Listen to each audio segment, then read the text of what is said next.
Il est temps d'ouvrir la page basket à 72 heures du lever de rideau de la Pro A. Une Pro A toute auréolée, j'allais dire, des joueurs du championnat d'Europe qui sont revenus jouer en championnat.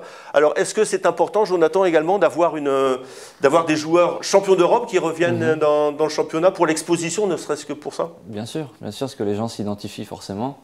Ils se disent « Ah, celui-là, je l'ai vu à la télé cet été » et ça aide le basket en général, donc c'est très très bien. Très, très bien. Alors vous êtes revenu à vos premières amours, j'allais dire, avec le BCM. Comment s'est passée cette transition boulonnaise? Vous êtes aguerri, vous êtes parti pour trouver du temps de jeu que vous ne trouviez pas ici? C'était concluant si c'était à refaire? Si c'était à refaire, je referais exactement la même chose parce que ça s'est bien passé. Après, c'était un risque, parce que partir de Pro A pour aller en Pro B, c'est toujours un petit risque. Mais après, j'étais quasiment obligé et c'était tellement logique parce que j'étais pas forcément prêt pour jouer ici. Donc ça s'est d'ailleurs vu en la première saison à Boulogne où bon, voilà. Vous étiez un bon joueur sans plus. Là, vous avez passé un palier l'année dernière. Voilà, c'était un processus. J'ai découvert un peu le niveau pro avec des responsabilités, etc. Donc la première année, c'était une découverte sur le début et après, ça s'est très bien passé. Et la deuxième, la confirmation. Et c'est vrai qu'on a fait une belle saison. Donc voilà, la troisième, c'est pour confirmer tout ça, mais à l'échelon supérieur. À l'échelon supérieur. Alors, qu'est-ce qui différencie? Bon, il n'y a pas encore eu de match officiel. Il y a eu des matchs de préparation. On peut d'ailleurs signaler que vous n'en avez perdu aucun.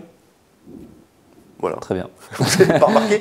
Si, mais la préparation, ça reste la préparation. C'était vraiment c'est des entraînements grandeur nature. Donc, on y accorde de l'importance, mais pas tant que ça. Ouais, le résultat, c'est autre chose. C'est le contenu qui est important, pas tant le résultat que ça. Alors, qu'est-ce qui diffère la Pro B de la Pro A? Certainement le niveau basket, bon, ce sont des athlètes un peu plus aguerris peut-être. J'ai envie de dire comme ça, la densité physique en fait, pas tant la technique et le niveau basket est le même, ça joue très bien au basket, mais c'est plus, ça va plus vite, ça saute plus haut et c'est plus intense quoi. Voilà, c'est vraiment ça. En Pro A, la densité physique, c'est ça? La densité physique, c'est vraiment, il y a des mecs, c'est vraiment des avions de chasse, quoi. Donc faut les contrôler. Alors justement, cet avion de chasse, là, ces avions de chasse, vous avez une armada directement, là? Vous avez du matos, là, cette année? Bah écoutez, on essaie de faire une belle équipe. Le club essaie toujours de faire des belles équipes. Je pense que ça en a encore une très belle sur le papier. Après, il faut confirmer, parce que le papier, ça reste le papier. Et la vérité, ça sera samedi pour voir si on est une belle équipe sur le papier ou une belle équipe tout court. Un mot sur peut-être le championnat. Bon, la densité est propre à toutes les équipes. Il y a des équipes qui se détachent comme ça, ou vous parlez entre vous, ou non? Sur le papier, on peut dire que on peut dire qu'une équipe comme Strasbourg, par exemple, est forcément bien équipée pour l'Euroleague, etc. Donc ils ont vraiment une belle équipe sur le papier. Nanterre, qu'on en dise ce qu'on veut, c'est quand même le champion de France en titre. Ouais. Donc à mon avis, ils seront quand même là. Après, il y a beaucoup d'équipes, il y aura forcément des surprises comme tous les ans. Mais pour être honnête, on se concentre déjà sur nous parce que c'est déjà pas mal de boulot. Et les autres équipes, on les regardera au moment où on les jouera, quoi. D'accord. Voilà. Premier match de championnat, donc on l'a dit, c'est samedi face à Roanne. Il ne faut pas se rater. Roanne, c'est costaud aussi. C'est un de vos favoris au même titre que les autres équipes dont vous venez de citer. Voilà, Roanne, c'est une très grosse équipe et c'est un bon morceau, à mon avis, pour commencer. Et ça ne sera pas facile, ça sera une bataille. Et donc, il va falloir être prêt. Et un premier match, c'est toujours un peu spécial. Donc, il y a cette petite appréhension du premier match, justement. On n'est pas trop sûr de nos forces, même si on pense qu'on est quand même pas mal. Non, on va pas jouer les Giroud quand même. On va jouer le maintien. On a toujours des incertitudes pour un premier match, c'est normal. Ouais. Donc, à domicile qui plus est. Donc il faut être méfiant et respecter l'adversaire et bien entendu jouer notre jeu, quoi. Alors parmi vos nouveaux partenaires que vous avez retrouvés, il y en a des joueurs que vous avez retrouvés, je pense notamment à Cyril ou Yannick Bocolo. Ils vous ont accueilli bras ouverts. Oui, la transition s'est faite très très rapidement et très très simplement parce que je veux dire, le BCM c'est un club très stable. Donc en fait je suis parti 2 ans mais je suis revenu la 3e. Vous n'étiez pas loin? J'étais pas loin, premièrement, et puis il n'y a pas grand-chose qui a changé, je veux dire. Et est-ce que vos coéquipiers de maintenant, qui étaient vos coéquipiers d'il y a 3 ans, vous ont également soutenu lors de l'épopée en Coupe de France, ne serait-ce que vous avez quand même tapé Strasbourg, quand même? Voilà, c'est pas rien. Il y avait des petits textos, des petits beaux souvenirs. Oui, bien sûr. Il y a eu tout ça, et ça fait très plaisir. Ça fait très plaisir de voir qu'on est suivi et que moi je l'ai su aussi. Donc, Et parmi les nouveaux qui sont arrivés, ceux que vous ne connaissiez pas, quels joueurs vous ont particulièrement peut-être impressionné ou...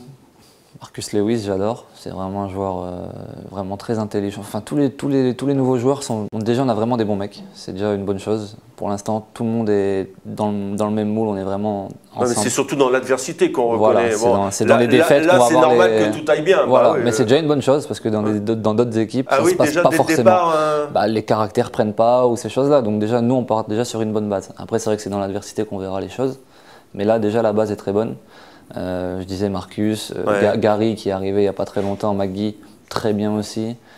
Solo Diabaté, c'est une crème. Donc non, tout se passe très très bien. Alors justement, Solo Diabaté, vous êtes revenu, vous allez partager le poste 1 avec lui. Et votre relation avec lui, vous disiez que ça se passait très bien. Il y a une hiérarchie qui est établie quand même, je suppose. Oui, je pense très honnêtement. Après, je suis là pour la bousculer, etc. Il y a la concurrence, tout ça. Mais je pense que de par son expérience, de par son vécu en Pro A, la hiérarchie est établie. Mais je serai là. Les petits jeunes, ils sont là pour les bousculer. Voilà, quand même. Forcément. Quel âge il a, Solo? Forcément, bonne question. Je pense qu'il doit avoir vers 25 ans, quelque chose comme ça. Pas plus que ça? Ouais, peut-être un peu plus. Bon, alors on va faire un petit peu de prospective. Jo, à la fin de saison, vous êtes où? À Gravelines pour l'instant. Oui, non, mais d'accord, oui, vous allez même y rester. Mais bon, au niveau du classement, vous allez. Bon, on va rejouer les 4 premières places ou les 3 premières places. L'avantage du terrain pour les playoffs. C'est important de se donner des objectifs élevés et le club a fait les 2 saisons où j'étais pas là, a fait 2 belles saisons. Mais après, comme le club le dit souvent et c'est la devise du club, c'est match par match. Donc on n'aime pas parler. Ça y est, je pense que Christian, il a fait des émules là. Non, mais je pense que après c'est sa philosophie, c'est la philosophie du club. Et je pense que très honnêtement, c'est une bonne philosophie parce que ça permet de se décharger un peu de pression et de pas faire des plans sur la comète. Surtout quand on joue au BCM, on est obligé de faire des plans sur la comète. On a des objectifs, mais on les garde pour nous et on essaie de se décharger de cette pression-là et de se dire voilà. On joue le titre quand même. On essaie, mais on va pas le crier. Ils sont tous terribles, c'est sportif. On va pas le crier sur tous les toits pour se rajouter une pression supplémentaire. Il y en a déjà assez. Donc dire jouer le titre et les gens vont nous attendre au tournant, je pense pas que ça soit la meilleure des... Avec une équipe comme ça... On a des ambitions. C'est pas des patrons que vous avez quand même là. On a des ambitions, mais après... faut les confirmer, ça c'est le plus important. Et voilà, c'est la vérité du terrain. Voilà. Jo, écoutez, merci beaucoup d'avoir accepté notre invitation. Et on vous souhaite bien évidemment plein de réussite. Rendez-vous samedi, alors vous allez annoncer l'heure. Et puis moi je vous dis au revoir et on se retrouve la semaine prochaine. Allez Jo, regardez la télé là. Samedi 20h, Sportica. Merci. Allez, salut Jo, au revoir. Au revoir.